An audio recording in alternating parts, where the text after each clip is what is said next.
전에 러시아 포스타 같이 갔던 아름다운 추억이 있고요. 그 추억 때문에 오늘 이렇게 불러주셨는데, 또 이렇게 마침 한국에 잠깐 와 있을 때여서 여러분 귀한 교회 생일 축하하는 자리에 또 서서 하나님의 은혜를 나눌 수 있게 돼서 참 반갑고 감사합니다. 저는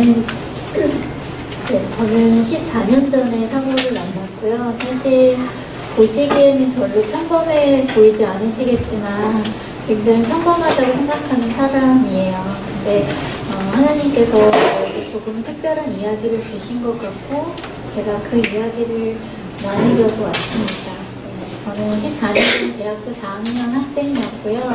학교에서 집을 돌아오던 길에 저희 집이 좀 멀어서 저희 오빠 차를 같이 타고 집으로 가곤 했었죠. 사고가 있던 날 밤에도 늘 만났던 시간에 오빠를 만나서 늘 다니던 길로 이렇게 가고 있었거든요. 근데 이제 신호가 바뀌어서 잠깐 차를 세우고 다시 이제 초록색 불이 들어올 때까지 잠깐 기다리고 있었는데 뒤에서 음주운전을 하신 분이 작은 사고를 내고 도망을 가시면서 아주 빠른 속력으로 달리셨던 것 같아요. 신호 대기 전 제일 뒤에 서 있던 저희 차를 와서 아주 세게 이제 들이받게 되면서 저희 차가 실종술 사고 안으로 들어가게 되었어요. 차가 여기저기 튕겨지다가 불이 나기 시작한 모양이에요. 근데 저는 사고가 있으면 바로 정신을 잃어서 아무것도 모르고 있다가 오빠가 먼저 정신을 차려서 저를 꺼냈을 때는 이제 이미 제 상반신에 불이 붙어 있었다고 그래요. 오빠가 이제 저를 안았는데 오빠 팔에도 금방 불이 옮겨붙더래요. 그래서 오빠가 이제 티셔츠를 벗어서 불을 끄고 있더니 그 사람들이 차가 폭발할 것 같다고 빨리 멀리 피하는 소리를 듣고 오빠가 저를 안고 나오는데 이제 차도 폭발을 하고요. 누가 지나가시다가 그 장면 찍으셔서 그 다음날 아침 뉴스에도 나왔었거든요. 사실 너무나 흔하게 일어나는 교통사고잖아요, 요즘 시대에. 여러분도 그러시겠지만 저 역시 그런 사고 장면들 뉴스를 볼 때 저런 일이 나에게도 일어날 수 있다 그런 생각 안 했었거든요. 근데 정말 남의 일이라고만 생각했지만 사실은 누구나에게 일어날 수 있는 일이었고 그날 밤 저에게 일어났어요. 저는 사고를 만났다라고 말하는데요. 음주운전 사고의 피해자로 살고 싶지 않았던 마음이 첫 번째였고요. 또 하나 그냥 사고를 당한 것이 아니라 만났다라고 말할 수 있었던 데는 제가 그냥 길을 가다가 모르는 사람과 어깨를 부딪히는 거 비슷한 일이라고 생각했었던 것 같아요. 그냥 뭐 반갑지도 않고 물론 기대하지도 않은 그런 반갑지 않은 예부 어떤 부딪힘이었지만 하나님께서 그곳에서 사고를 만나고 주저앉아서 인생이 끝나게 하신 것이 아니라 만나고 사고와 또 헤어져서 새로운 인생을 살게 하셨기 때문에 제가 사고를 만났었다라고 이렇게 말할 수 있었던 것 같아요. 제가 하나님께서 그 이후에 하신 저의 일들을 이렇게 얘기할게요. 병원으로 옮겨졌고요.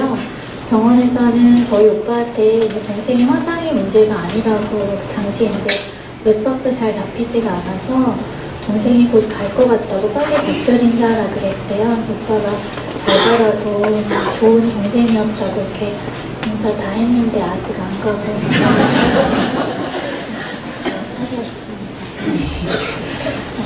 처음에는 산소호흡기도 끼우고요.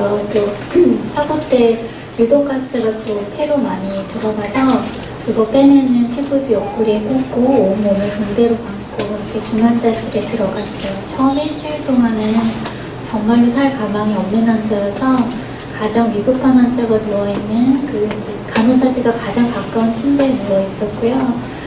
뭐 의식이 오락가락 하는 중이었어요. 근데 그 시간에 저희 교회에서 저 얼굴도 다 모르시는 분들까지 그렇게 저를 위해서 중보기도 하시면서 금식하시면서 24시간 기도가 끊어지지 않게 그렇게 기도해 주셨더라고요. 하나님께서 그 중보기도 응답해 주셨고요. 일주일 만에 정말 기적적으로 산소호흡기를 떼게 되었어요. 혼자 숨을 쉴 수 있게 되면서 화상 치료라는 것이 이제 시작이 되었는데요. 너무 걱정스러우시죠, 지금. 지금은 괜찮으니까 편안한 마음으로 너무 감정이입하지 마시고 그냥 그런 일이 있었다고 할 거니까요. 네, 다음 사진 보시면 저는 전신의 55% 3도 화상을 입었고요. 몸의 반 이상의 피부가 불에 타서 이제 없어졌다는 뜻이에요. 그리고 3도 화상이라는 말은 우리 피부가 좀 다치더라도 시간이 흐르면 자연적으로 재생이 되잖아요. 근데 이제 재생할 능력을 잃어버릴 만큼 이제 아주 깊이 상했다는 뜻이에요. 이제 시간이 흘러도 피부가 도달하지 않기 때문에 다치지 않은 제 피부를 떼어다가 흑피를 떼어다가 그 피부가 없어진 자리에 이제 피부 이식 수술이라는 걸 해야 하는데요.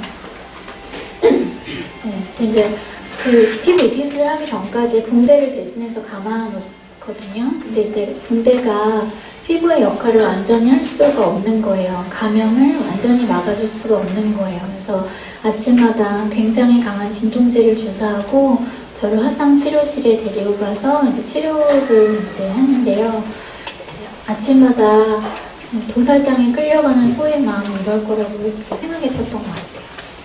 살기 위해서 꼭 받아야 되는 치료였지만 죽는 것과 다름없는 그런 고통이 있었어요. 네. 아팠던 얘기하면 밤도 샐 수 있을 것 같았는데요. 예전에는 하나님이 참 많이 있게 해주셨어요. 그리고 제가 참 그때 막 아플 때는 그냥 정신이 나가버렸으면 좋겠다고 하나님 그냥 차라리 미쳤으면 좋겠다고 막 그랬어요. 근데 그렇게 내가 미쳐버렸으면 좋겠다고 생각하는 순간들마저 하나님께서 누구보다 건강한 마음 지켜주셔서 제가 이렇게 남의 얘기하듯이 그때 여러분들과 이렇게 웃으면서 할 수 있게 하셨는데요. 어느 날 이제 치료받고 있던 도중에 붕대를 다 풀러놓은 상태였어요. 근데 저를 잠깐 앉혀놓은 적이 있었거든요. 머리에 뒤통수에 실밥을 뽑는다고 저를 앉혀놨는데 그 전까지는 사실 누워만 있으니까 제가 제 상처를 볼 일이 없었거든요. 얼마나 다친 건지 화상을 입었다는 게 어떤 건지 전혀 모르고 있었어요. 그때 앉아서 보니까 제 다리에 있는 상처가 눈에 들어오더라고요. 이제 살색이라고 부르던 그 피부가 없는 상태였어요. 그래서 그 생닭에서나 보던 빨갛고 흐느흐느한 살하고 노란 지방덩어리와 하얀 뼈의 일부분이 그냥 그대로 이렇게 이제 제 눈에 들어왔어요. 그걸 내려다보는 순간 내가 못 살겠구나 하는 생각이 들었어요. 면회 시간에 제가 치료 끝나고 중환자실에 돌아오면 면회 시간이 되고 엄마가 이제 밥을 먹이러 들어왔어요. 근데 피부만 다쳤지 속은 괜찮으니까 많이 먹어야 빨리 나을 수 있다고 엄마가 와서 열심히 이제 밥을 먹이시는데 제가 밥으로 채워지지 않을 상처들을 눈으로 봤잖아요. 밥 먹고 싶지 않더라고요. 엄마한테 엄마 내가 상처 받는데 살 수 있는 상황 같지 않다고 그러니까 마음의 준비를 하는 게 좋겠다 이렇게 얘기했어요. 실제로 제가 있었던 그 중환자실에 한 달 동안 16명의 환자분들이 돌아가시는 걸 제가 밤마다 보고 있었거든요. 굉장히 현실적인 이야기였어요. 근데 저희 엄마가 너 다시는 상처 보지 않겠다고 약속해달라 그러시면서 밥을 떠서 제 입에 막 밀어 넣으시면서 기도하시기 시작하셨어요. 하나님 에스겔 골짜기의 마른 뼈들에게 하나님께서 살을 입히시고 힘줄을 넣으시고 가죽을 덮으시고 생기를 불어넣으셨을 때 그 마른 뼈가 붕대가 되게 하셨던 하나님께서 이게 지성에 살이 되고 가죽이 되게 해달라고 기도하시는 거예요. 밥 먹기 전에 한 번 드린 식사 기도도 아니고요. 엄마가 정말 밥알을 막 하나하나 밀어넣으시고 계속 기도하시는 거예요. 그 밥을 어떻게 안 받아 먹을 수가 있어요. 그냥 그 당시에는 그냥 깊은 생각은 안 했던 것 같아요. 그냥 이런 엄마를 위해서라도 살아서 나가야겠구나. 그래서 살려고 보니까 아픈 거 참는 거하고 밥 먹는 거 말고는 제가 할 수 있는 일이 없더라고요. 그래서 열심히 먹었고 또 열심히 참았어요. 여러 차례 수술을 받았고요. 2달 만에 이제 중환자실을 나올 때는 제가 이제 얼굴하고 목을 제외한 이런 상처 입은 자리들은 다치지 않은 피부를 떼어다가 피부 이식 수술을 하고 얼굴하고 목은 성형외과에서 수술을 해줄 거라면서 이제 일반 병실로 나오게 되었는데요. 일반병실에 나왔다는 건 더 이상 이제 죽을 염려는 없다는 뜻이에요. 살았다는 뜻이에요. 너무너무 기뻤어요. 근데 마냥 기뻐할 수만 없었던 이제 상황이요. 제가 이제 중환자실에서 나와서 일반병실에 나왔을 때 우리나라에 의학 분업이 시작될 때 의사 선생님들이 파업을 하신 적이 있어요. 병원에 의사 선생님들이 계시지 않은 아주 특이한 상황이 벌어지게 되더라고요. 성형외과를 담당하시는 과장님 한 분 남아 계시고요. 그분이 이제 혼자 병원 일을 하시다 보니까 얼마나 피곤이 떨어졌겠어요. 그래서 이렇게 큰 수술 혼자 못 해준다고, 수술 못 한다고 이제 그 얘기만 하시는 거예요. 그래서 혹시 병원에 옮기면 수술을 받을 수 있나 해서 병원에 옮겨봤지만 파업은 이제 전국적으로 진행되고 있었고요. 옮긴 병원에서 똑같이 진통제만 맞으면서 아주 간단한 소독만 받으면서 이제 파업이 끝나기만을 기다리게 되었어요. 근데 그 파업은 4개월이 지속이 되었어요. 다음 사진 보시면 제 눈이 굉장히 커져 있는데요. 이렇게 한번 불이 지나간 자리는 자꾸 줄어들고 당겨지는 성질을 갖게 돼요. 그러니까 이 안에 있는 진피들이 막 줄어들다 보니까 눈꺼풀을 이제 감아 내릴 수조차 없게 되는 거예요. 그래서 7개월을 눈을 뜨고 살게 되고요. 입도 다물어지지도 벌어지지도 않게 딱딱하게 굳어가고 있었어요. 누구보다 수술을 기다리는 환자였지만 상황은 허락되지 않았어요. 너무 오래 보시면 꿈에 나올 수도 있어요.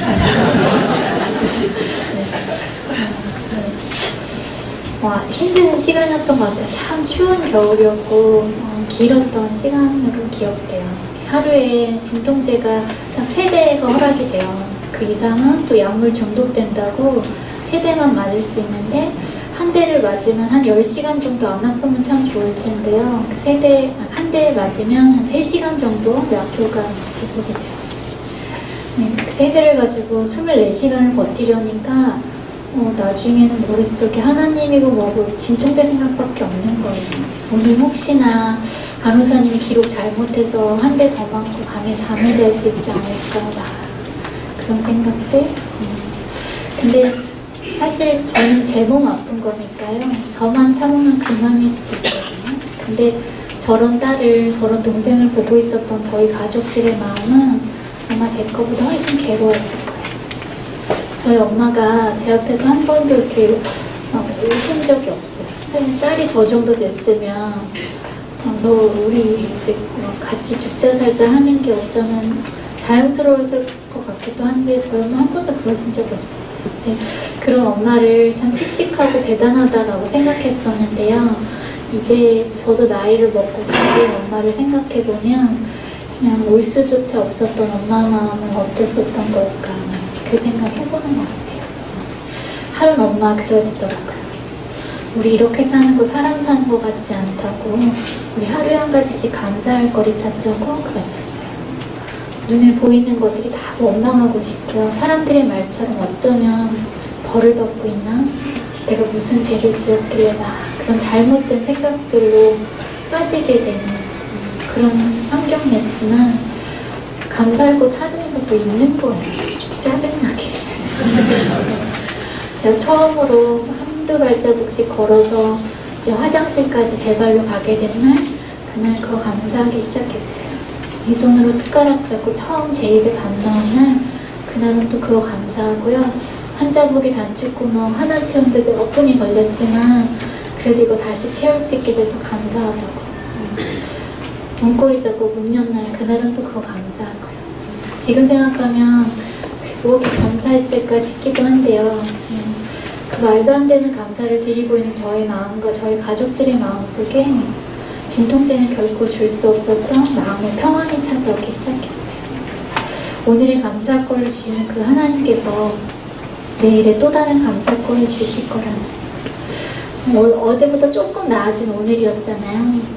오늘보다 조금 나아진 내일 하나님 주실 거라고 제 안에 소망이 자라나기 시작했어요. 하나님 눈에 보이지 않으셔서 마치 그 상황은 하나님 함께 하시지 않는 것처럼 그냥 광야에 버려진 것만 같은 생각이 들고 있을 때였는데 제가 감사를 찾기 시작하면서 하나님도 보이기 시작했던 것 같아요. 그러면서 이제 감사로 하루하루 버텨나가고 있던 중에 의사 선생님들이 파업을 끝내고 수술을 해주겠다고 이제 돌아오셨어요. 얼마나 기다리던 수술이에요. 이제 얼굴 수술 받게 되고 모든 고통이 끝나게 될 거라고 이제 수술 날짜를 손꼽아 기다리고 있을 때 수술 전날 선생님이 오셔서 수술 설명을 하시는데 좀 다른 이야기를 하시더라고요. 당신 손끝이 다 타버려서 살릴 수 없게 되었다고, 그래서 한마디씩 절단하는 수술을 받게 됐다고 이렇게 이제 그 소리를 하시는 거예요. 저희 부모님이 아직 말을 못하고 계신 차에 제가 아는 줄 알고 이렇게 얘기하고 나가시는데 그 얘기를 듣고 나도 좀 울어야겠다는 생각이 드는 거예요. 막 소리를 내서 병실이 떠나가라 이렇게 정말 드라마의 비련의 여주인공처럼 이 비극적인 운명을 놓고 막 울기 시작했어요. 막 엉엉 울고 있는데 제 마음에 또 다른 소리가 있는 거예요. 지선아 울지마. 너 살아있잖아. 또 이 모습으로 끝나는 거 아니잖아 하는 소리가 있었어요. 저 별로 그렇게 착하지 않거든요. 그리고 이만큼 다치고 이만큼 잃었다고 해서 손가락 하나 두 개 잃은 거 아무렇지도 않을 만큼 저 못 닦은 사람 아니에요. 근데 또 다른 상실 앞에서 제가 울면서 잠들지 않도록 하나님 저에게 그 달래는 목소리 주셨던 것 같아요. 그리고 귀가 얇거든요. 들어보니까 맞는 말인 거예요. 살아있었어요. 그 모습을 끝나게 하신 하나님 아니라는 거 저 감사를 통해서 매일 확인하고 있었거든요. 제가 눈물을 그치고 그냥 기도하기 시작해서 하나님 그러면 좀 짧아지더라도 쓸 수 있는 손 되게 해달라고. 제가 그 전까지 오른손을 전혀 쓸 수가 없었어요. 제가 이렇게 불이 오른쪽에서부터 이렇게 붙기 시작했나봐요. 그래서 1, 2초 더 불이 오른쪽에 더 머물렀기 때문에 오른쪽이 조금씩 다 좀 심해요. 그래서 오른쪽도 이렇게 어깨에서부터 다 이식한 피부예요. 이렇게 표피만 이식했는데 이식한 피부들이 시간이로 자꾸 면적이 줄어드는 거예요.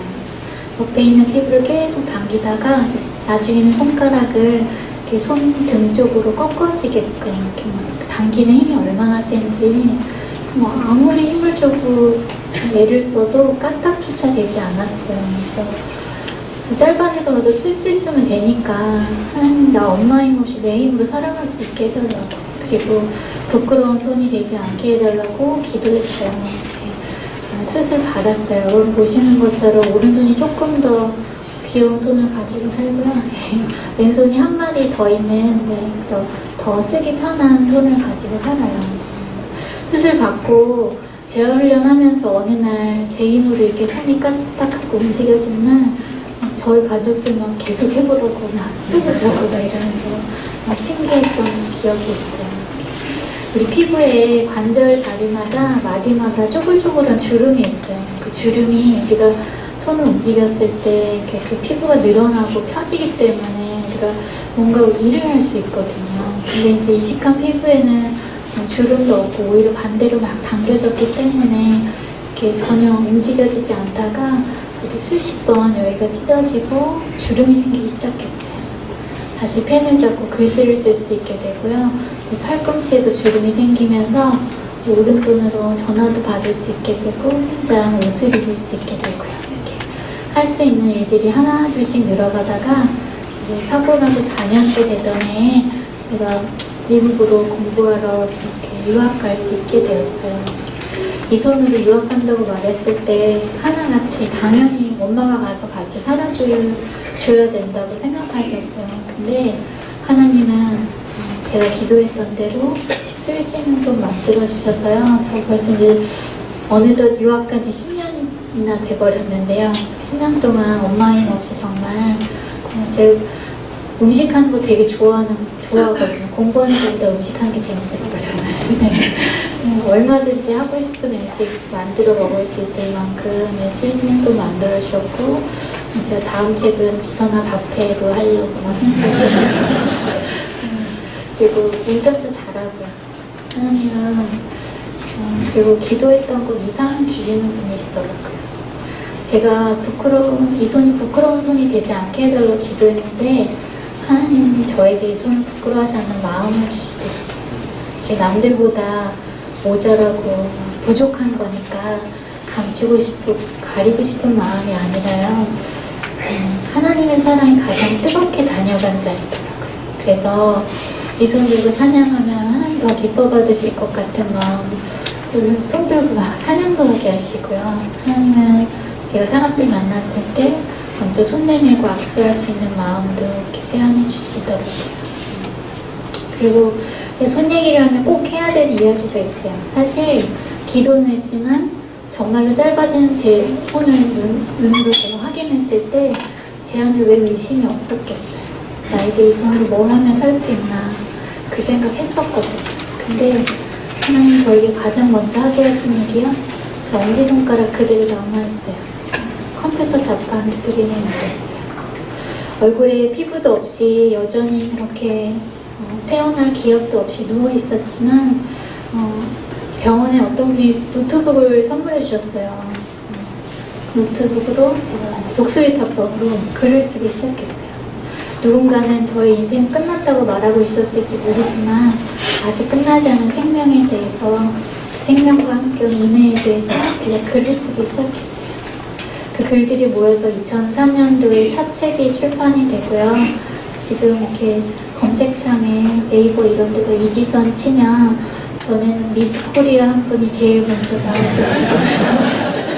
다들 힐링 캠프 이후로 제 사진이 먼저 뜨더라고요.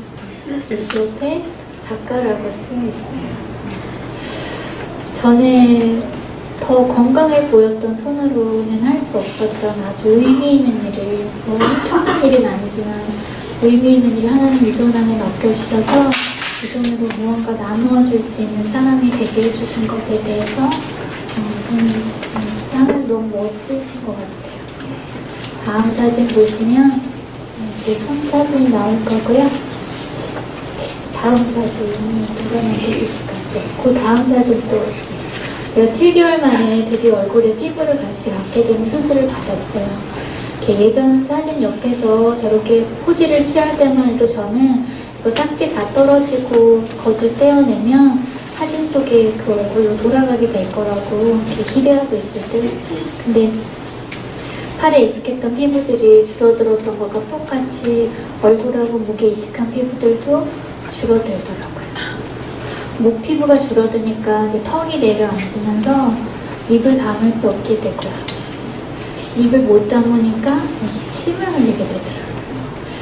사람 침이 얼마나 많은지 제가 그냥 수건을 계속 물고 있지 않으면 이게 흐르는 침이 감당이 안 되더라고요. 수건을 물고 이제 치료가 끝났다는 소리를 듣고 저는 퇴원을 하게 되었는데요. 다음 사진 또 보시면 집에서 밥 먹을 때 저희 아빠가 이제 저 왼손 숟가락질 잘한다고 기념사진 한번 찍어주신다길래 귀엽게 한번 웃어드리는 사진인데 나중에 보니까 저렇게 무서운 얼굴이 됐더라고요. 저 사진도 진짜 잘 나온 사진이에요. 밤이 되면 유리창에 사람 모습이 반사가 되더라고요. 굳이 거울 볼 마음은 없는데 유리창에 제 모습이 비치는 거예요. 제가 아니었어요.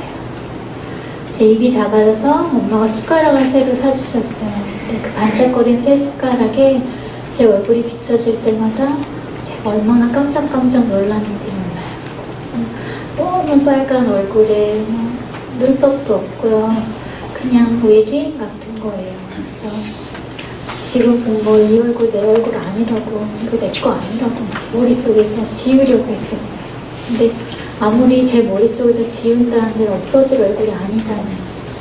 어느 날 TV 보고 있는데 너무 재밌는 TV 프로그램이었어요. 눈은 막, 입은 웃고 있는데 눈에서 막 눈물이 흘러내리는 거예요. 제가 더 이상 그 23살 여대생의 마음으로 살아서는 안 된다는 생각이, 그 마음을 가지고 계속 살아가기엔 제 삶이 너무나 많이 변해버렸고 너무나 많이 달라져버렸다는 현실을 제가 보게 된 거예요. 사람이 현실을 보고 나니까요, 마음에 절망이라는 것이 찾아오더라고요. 절망이 여기를 가득 채웠을 때 제가 할 수 있는 일은 딱 두 가지였던 것 같아요. 하나는 아파트 옥상을 찾아서 올라가는 거예요. 무슨 의미인지 아시죠? 또 하나는 하나님을 찾는 거였어요. 몇 시간을 고민을 하다가 엄마한테 교회에 가자 그랬어요. 한 번은 따져봐야겠더라고요. 토요일 밤에 아무도 없는 교회에 불도 못 켜고 맨 앞자리에 엎드려서 기도 아닌 기도하는 거예요. 하나님 어떡하실 거냐고, 살려놨으면 대책이 있으실 거 아니냐고. 그렇게 전지전능하시다면서 왜 나한테 아무것도 하시지 않는 거냐고, 나 어떡할 거냐고. 몇 시간을 따지고 물었는데요, 대답이 없으시더라고요. 종종 그러신 편이시잖아요, 그분이. 아무 소리도 못 듣고 울다가 집에 갔어요. 그 다음날 늘 다니던 교회니까 예배 시간에 주일에 왔는데, 제가 늘 함께했던 성가대가 앞에서 너무나 멋지게 찬양을 하고 있는데, 저는 그 밑에서 남들이 볼까봐 모자를 눌러 쓰고 마스크를 하고 흘러내리는 침 때문에 수건을 계속 갈아 끼워가면서 정말 찢어질 것 같은 서로 안고 쪼그리고 앉아있는데, 사람이 이거보다 더 초라해질 수가 있나. 내가 다시는 성가대 앞에, 사람들 앞에 설 수 없는 얼굴이라는 게 이제 너무 뻔해 보이는 거야. 제 인생에서 너무 뻔해 보이는 거야. 막 찬양도 부르고 싶지도 않고요. 목사님 설교 귀에 안 들어오더라고요. 앉아서 계속 하나님 설마 계획이 있으시지 않았겠냐고, 나한테 이렇게 엄청난 일이 일어났는데, 근데 하나님 그 계획을 나도 좀 알면 나 한 번 더 살아볼 수 있지 않겠냐고, 나도 좀 알려달라고 제가 진짜 마지막과 같은 마음으로 기도하고 있었어요. 예배가 끝나고 저희 목사님이 그날 제가 부르지도 않는데 제 옆에 오시는 거예요. 저렇게 안아주시면서 기도하시는데, 사랑하는 딸아 하고 시작되는 기도였어요. 저를 사랑하신다는 거예요. 저조차도 저를 사랑할 수 없을 것 같은 그런 모습을 하고 있는 저에게 하나님이 사랑한다고 고백하시는 거예요. 더 이상 목사님의 기도가 아니었어요. 저를 사랑하신다고 할 때는 그 하나님께서 그 시간 목사님의 입술을 통해서 말씀하고 계셨고, 그 음성이 제 귀로, 제 마음으로 들어오기 시작했어요. 저를 위로하시면서 두 가지 약속을 하시는 거예요. 너를 세상 가운데 반드시 다시 세우겠다고, 그리고 병들고 힘들고 약한 자들에게 희망의 메시지가 되게 할 거라고. 말도 안 되는 얘기를 하시는데요, 저는 그게 믿어지더라고요. 나는 할 수 없는 일이지만 성경 속에 살아계신다고 말씀하셨던 그분이 정말로 지금도 살아있다면 그분이라면 어쩌면 하실 수도 있을 것 같아요. 어디 한 분이 나아진 데도 없었고요. 사실은 네 얼굴이 다 회복될 거야.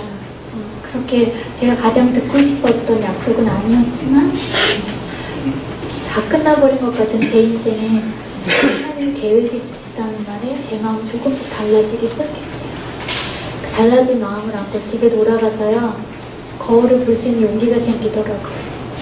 처음에 거울 앞에 섰는데 너무너무 어색한 거예요. 처음 보는 얼굴이잖아요. 처음 보는 얼굴이니까 인사해야겠더라고요. 안녕히계세요. 네, 이렇게 인사했어요. 볼 때마다 인사했어요.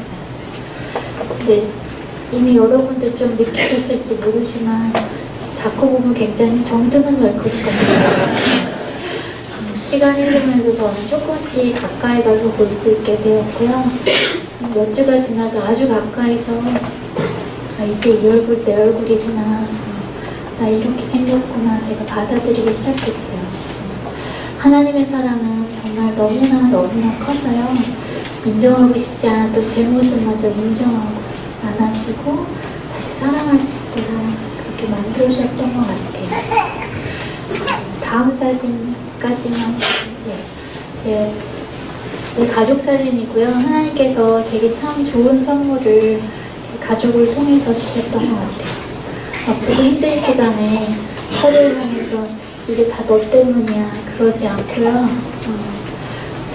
내가 살아있어서 고맙다고 그런 말을 이렇게 입에 달고 있었던 저희 가족들이 가장 약한 저를 가운데 두고 온전히 하나가 되어서 참 좋은 팀으로 그렇게 살아왔어요. 그래서 참 하나님 눈에 보이시지 않으시지만 가족을 통해서 하나님 사랑 얼마나 따뜻한지 더 가까이서 만질 수 있었던 것 같아요.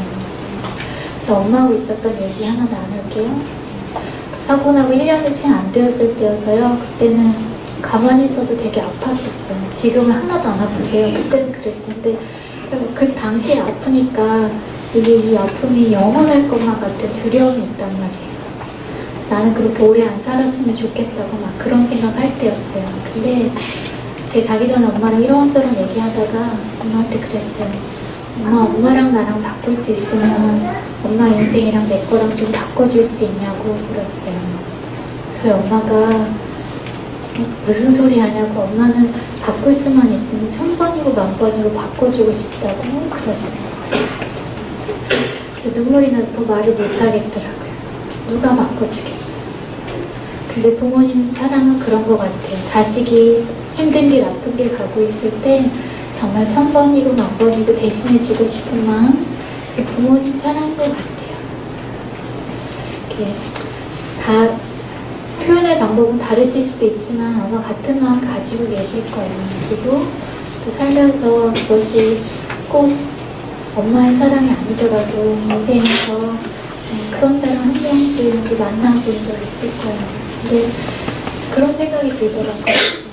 하나님께서요, 그 하나밖에 없는 아들 예수님을 이 땅 가운데 십자가에서 처절하게 죽어야만 끝이 나는 길 가운데 내려보냈을 때요, 하나님께서 저와 여러분을 향한 사랑이라는 것이, 이 자식을 내어던지는 사랑이라는 것이 도대체 얼마나 큰 사랑인가, 얼마나 어마어마한 사랑인가 생각해보게 되더라고요. 살다 보면 내가 참 초라하게 느껴지는 날이 있는 것 같아요. 그래서 막 살아서 못하나 막 이런 생각, 그래서 그런 한심한 생각 드는 날이 있는데요. 그럴 때 이 사실을 꼭 기억했으면 좋겠습니다. 우리는 그렇게 어마어마한 사랑을 받고 자식을 내어던지는 그 사랑으로 인해서 이 삶을 살아가고 있다는 사실 꼭 기억했으면 좋겠어요. 제가 한 번도 이렇게 간증하면서 중간에 끊어본 적이 없는데요. 간증 역사 11년 만에 처음으로 오래 기억될 교회일 것 같아요. 제가 여기까지 하고 투비 컨티뉴 여기서 뵙겠습니다.